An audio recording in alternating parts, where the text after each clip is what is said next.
Ignition sequence starts. 6, 5, 4, 3, 2, 1, 0. Liftoff. We have a liftoff.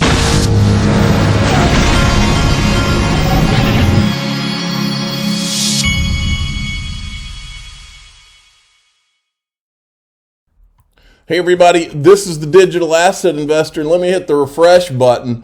This is one of the more interesting things I've seen in the last 24 hours. This was in a Telegram group that I saw this, and as you know, Linqto just put out, or they just got the approval for their alternative trading system. And what that basically means is that now there's a secondary market on Linqto, like if you own Ripple equity or Uphold equity or Linqto equity, any private equity you own, the way it's always been is they had to either go IPO or sell out or this or that. But what's so fascinating about this Linqto platform to me is from the beginning, well, first of all, Greg Kidd, who's one of the first people at Ripple, is an investor. Greg Kidd is also an investor in Uphold, okay? He's also an investor in Ripple, and there's a bridge that was created early on where you can buy with your you can link your Uphold account. Uphold and Linqto are both my sponsors, by the way. But you can link your Uphold account so that you can spend your XRP or other digital assets like Bitcoin, and you can buy private equity on the Linqto platform. Well, once they announced their alternative trading system, this game changer was mentioned by the COO inside of this Telegram group, Joe Indoso. And beyond that, as we develop the Atomic Net ecosystem in partnership with Polysign, Linqto members will be able to sell their investments to the customers of other financial institutions outside of Linqto. In other words, I'm assuming from reading this, Polysign is going to have this Atomic Net where they're linking their other customers that may want to buy private equity. Now, this is huge. This is a monster right here. This has me excited. I'm excited for everything Linqto, Uphold, Ripple, XRP. I just bought some XRP this week on Uphold. It's one of the only places you can get it. But the links to Uphold and Linqto are in the top of the description of this video, folks. Now, I'm excited for a lot of reasons, folks. This clip is from back in February, and I couldn't remember if I had played it for you, but I was listening to it. This was put out. I wanted you to hear what this guy says. The banksters sued XRP and Ripple Labs in order to buy time, not so much to hold them back as to, well, it's two motives. One, to hold back the development of the Ripple Labs, but it didn't work because they're still working.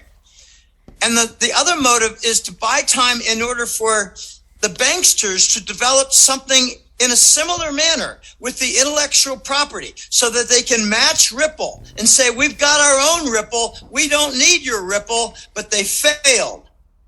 And now they're saying, we need your Ripple. We're going to make a deal with you. We're going to have a timetable. We're going to have a schedule. It's going to be 18 to 24 months. We've got a span of time, and it is our accord. It's proof that the banksters failed in developing a similar system to XRP, and the same thing happened with Reggie Middleton. They failed in developing the building blocks for the digital financial structures that include banks and bond markets and stock market. It's the whole works. So in the sense, their fate is sealed. I think he just said all the money. Their fate is sealed, and they bought in to the digital system. Their fate is sealed. Let me write that down. I'm writing that down because you know me and my thumbnails, right? Okay. Now, you got to see this, folks. Look, normally I don't bite on things like this, okay? I don't really talk about, and nothing against people that are into the bearable guy, nothing against people that are into the riddles and all that. I haven't done a lot of that kind of stuff, okay? And I still don't, and I'm not going to. But that doesn't mean I have anything against anybody that does, okay? Yeah, this is a free world, and I'm not going to attack anybody for what they do in their social media. It's every man to himself. This is America. Freedom of speech. Do your thing. I'm all for everybody doing their thing. Now, but this caught my attention. The other night, I was literally showing my son this. I said I was going to let my son watch this movie with me. Okay. I was talking about this. Well, this tweet comes. This is the guy, notfinancialadvice.crypto. He's done some of those cool videos. But he had put this out earlier this morning. The theme song of this new Will Ferrell, Ryan Reynolds movie reminds me of a certain fintech company. Do you want to make a ripple that could turn into a wave all across the world? Change is gaining some traction. So the song's called Ripple, and I was like, okay, yeah, that's pretty neat, interesting. I don't want to be, turn everything into Ripple XRP, and nobody does. But I saw this, and then I saw this. This is from one of these Twitter handles. Mr. Poole had put this out back 3/17/21. These two L's. Look at the patterns on those guys. Look at the patterns on this right here. I mean, it's identical. And I was looking at that and I was like, wow. But that's not what got me. You know what got me?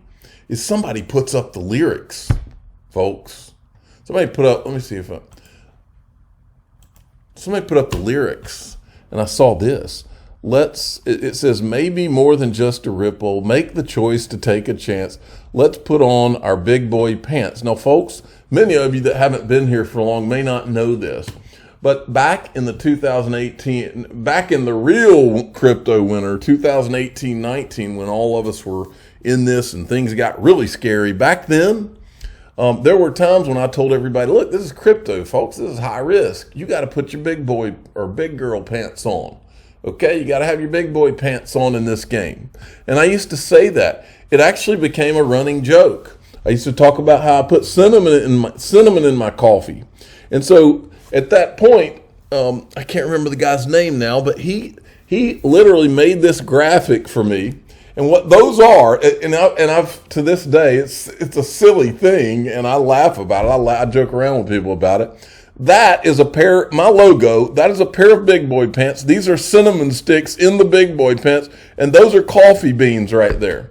And somebody made me this logo, and I just never changed it.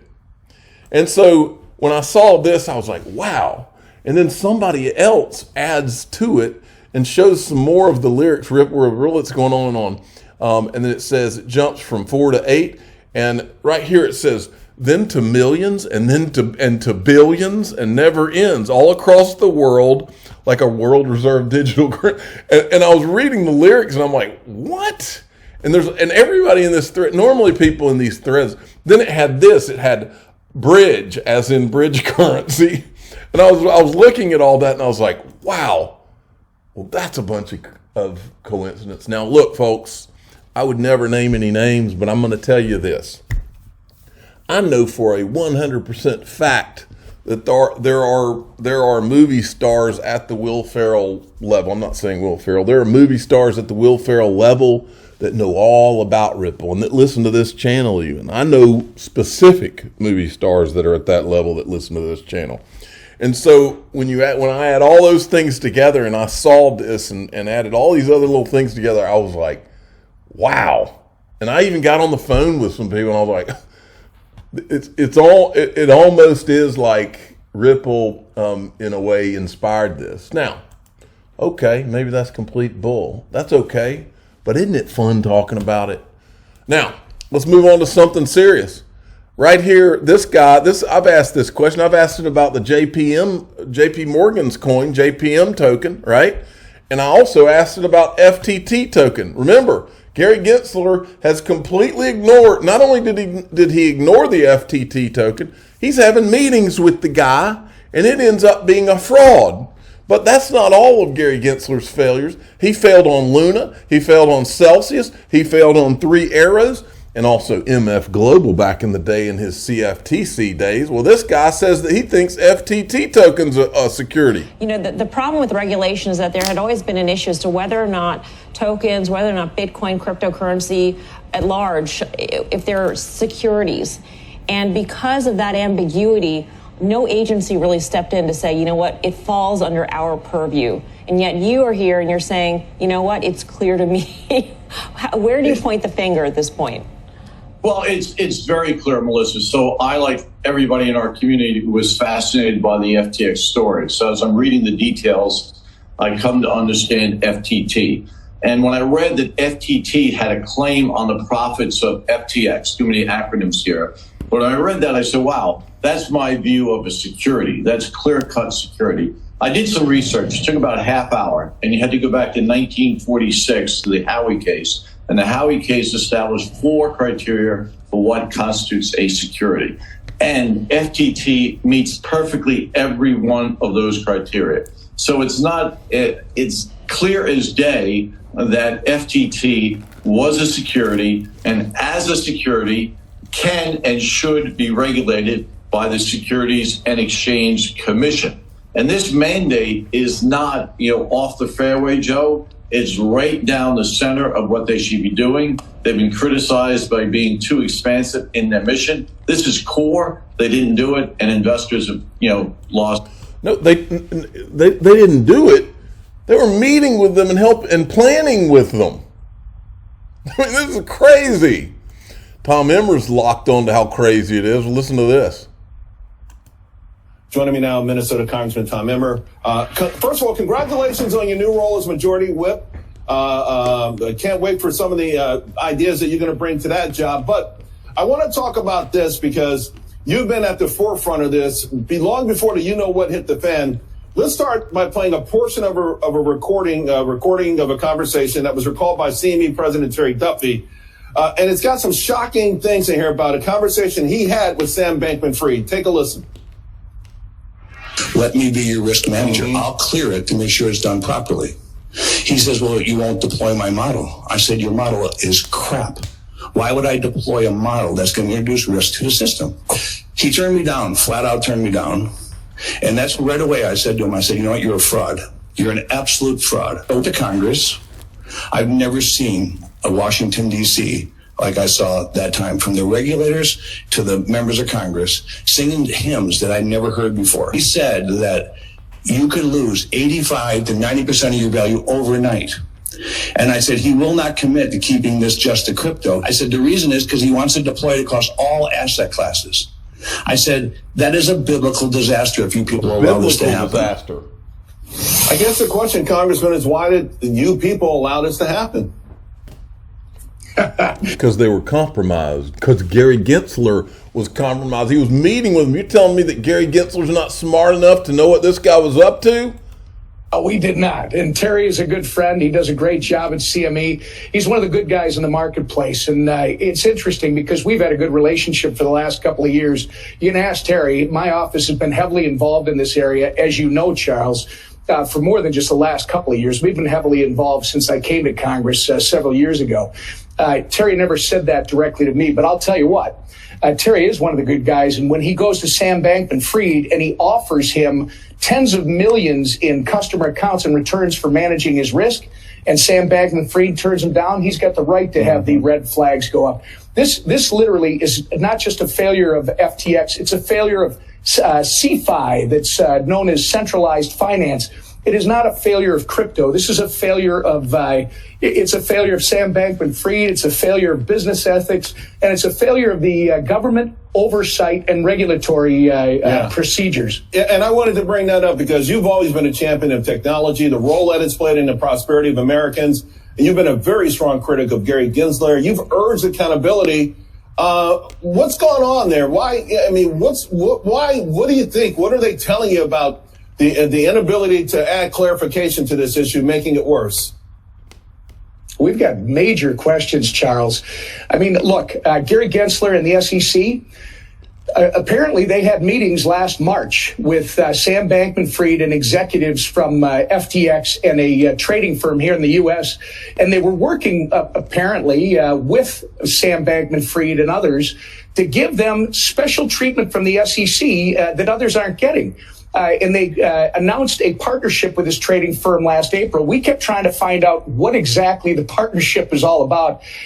We didn't get those answers, and obviously Sam Bankman-Fried then was pushing special treatment legislation through Congress. And when it was finally revealed what it was, and the industry actually started raising red flags all over the place, that's when this thing came apart. And it's really a failure, it appears, of Gary Gensler to actually deal with the bad guys. You got to ask yourself, Charles, where was he on Celsius? Where was he on Voyager? Where was he on Terra Luna? And now, where was Gary Gensler on FTX? Yeah. This is exactly what he's supposed to be doing. And Terry was talking about that. What is the regulator responsible for this doing, going after good actors in the community and working backroom deals, it appears, with people who are doing nefarious things? Exactamundo. And don't forget MF Global from his CFTC days, Tom.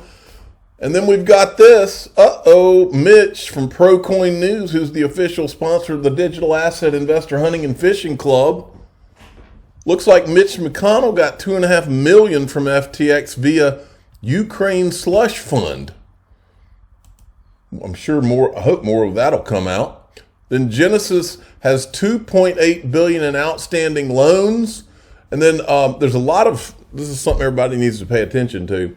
There's a lot of FUD and bad rumors going around. People are trying to put out different tweets and things to make it look like certain companies are having trouble. And so Brian Armstrong's trying to make sure that he's being transparent and showing you what the deal is at Coinbase and that they're fine. So be careful what you read and pass around. I've made mistakes myself and accidentally passed things around that were fake accounts or something, or pretending to be someone. The Senate Ag Committee will hold an FTX hearing December 1st with testimony from the CFTC chair. We need to get somebody to get the SEC chair. He's the one that was cutting backroom deals with FTX. We need to hear from him. I'm the digital asset investor. I'm not an investment advisor. This is for entertainment purposes only. Please subscribe, hit the like button, and tell your friends and family that Gary Gensler needs to come out of his house and be held accountable. If you want to have a title of chairman, then you should act like it and be treated like it. And you should be fired when you deserve to be fired. You know, there's responsibilities that come with titles, especially of major United States agencies. Unless titles don't mean anything anymore, and our agencies don't mean anything anymore, accountability you're supposed to learn when you're like 10. My 10-year-old is accountable all the time, but Gary Gensler doesn't have the same kind of accountability that he has, from what I can tell.